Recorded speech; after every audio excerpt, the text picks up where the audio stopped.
धन्यवाद दर्शकज्यू।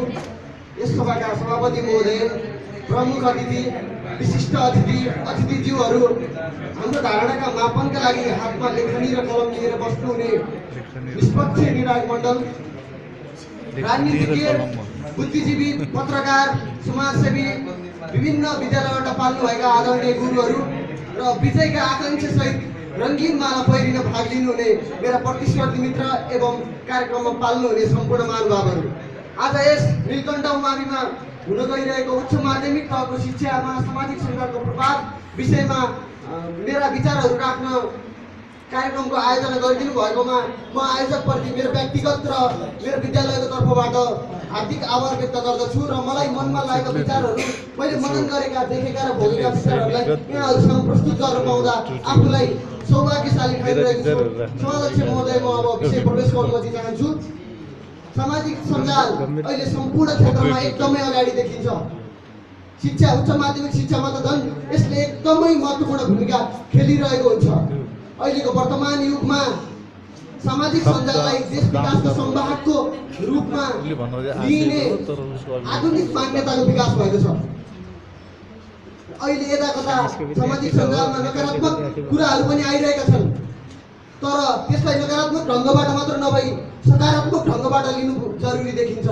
सामाजिक सञ्जाल भन्नाले गुगल, स्काइप, ट्विटर, फेसबुक आदिलाई जनाउँछ। उच्च माध्यमिक शिक्षा भन्नाले जब उत्तर बाल्य अवस्थाको पारपछि किशोर किशोरीहरूलाई 11-12 कक्षा पढ्ने किशोर किशोरीलाई दिइने शिक्षा नै उच्च माध्यमिक शिक्षा हो। सामाजिक सञ्जालले देश विकासमा एकदमै महत्त्वपूर्ण भूमिका खेलिरहेको हुन्छ। अहिले विद्यार्थीहरू सामाजिक सञ्जालमै बढी व्यस्त हुने गरेकाले गर्दा साइबर क्राइम अनि हाम्रो आदर्श समाप्तितर्फ उन्मुख भएको भन्ने यताकता सुन्ने गरेको पाइन्छ। तसर्थ यस्ता गुनासाहरूलाई निराकरण गर्नको लागि हामीले सकारात्मक ढङ्गबाट सोच्नु आजको आवश्यकता देखिन्छ।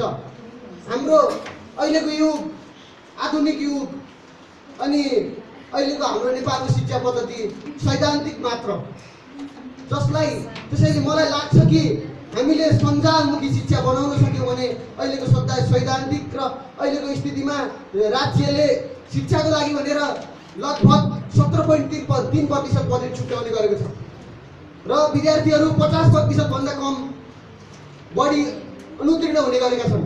यो परिणामलाई हेर्दा हामीले अगाडि लैजानुको लागि, शिक्षालाई देश विकासको संवाहक बनाउनको लागि अझ सकारात्मक ढङ्गबाट सञ्जालमुखी बनाइनु पर्दछ। अहिले एसएलसीका विद्यार्थीका लागि भनेर सरकारले एसएलसी एप्स ल्याएको छ। कृषिको उन्नतिको लागि भनेर रमाइलो कृषि एग्रिकल्चर एप्स ल्याएको छ। त्यो कसलाई जानकारी छ? सञ्जालको माध्यमबाट सम्पूर्णमा पुर्याउन सकियो भने चाँडै नै हामीले विकास गर्न सक्छौँ। त्यस्तै कार्यक्रमहरू उच्च शिक्षामा एचएससीबी नोट्स जस्ता प्रोग्रामहरू ल्याउनु अहिलेको आवश्यकता देखिन्छ। त्यसरी हामीले त्यो कार्यक्रमहरू ल्याउन सकेमा अगाडि बढाउन सकिन्छ। कर्णाली, जुम्ला जस्तो विकट ठाउँमा वर्षभरिको पाठ्यपुस्तक पुर्याउन सकिँदैन।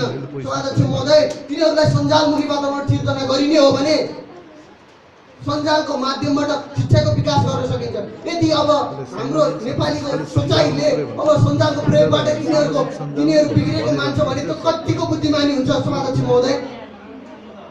त्यसैले म भन्छु कि शिक्षालाई अगाडि लैजानको लागि सञ्जालमुखी बनाइनु पर्दछ र शिक्षालाई यदि विद्यार्थीहरू फेसबुकमै बिजी हुन्छन् भने, ट्विटरमै बिजी हुन्छन् भने तिनीहरूलाई त्यसकै माध्यमबाट त्यही शिक्षामुखी वातावरण सिर्जना गरिनु पर्दछ र अन्त विदेशी देशमा जस्तै हामीले पनि त्यस्तो वातावरण सिर्जना गरेर देशलाई अगाडि लैजान सकिन्छ। विद्यार्थीहरूले सञ्जालको माध्यमबाट घरमै बसी विभिन्न ज्ञानहरू आर्जन गर्न सक्छन्। कडा अनुशासन विद्यालयको अनि टाढाको विद्यालयको परम्परालाई तोड्ने काम गरिरहेको छ सामाजिक सञ्जालले। त्यसैले गर्दा देश विकासको संवाहक नै सामाजिक सञ्जाल हो भन्ने मलाई लाग्छ। त्यसैले त म भन्छु शिक्षालाई अवनतिको बाटो बनाउनु हुँदैन, सञ्जाललाई विकृतिको बाटो बनाउनु हुँदैन। शिक्षा र सञ्जाल जोडिन्छ पो देश बन्छ। आफैमा जन्जिर भन्दै कहलाउनु हुँदैन, आफैमा जन्जिर हो भन्दै कहलाउनु हुँदैन। हस्त धन्यवाद।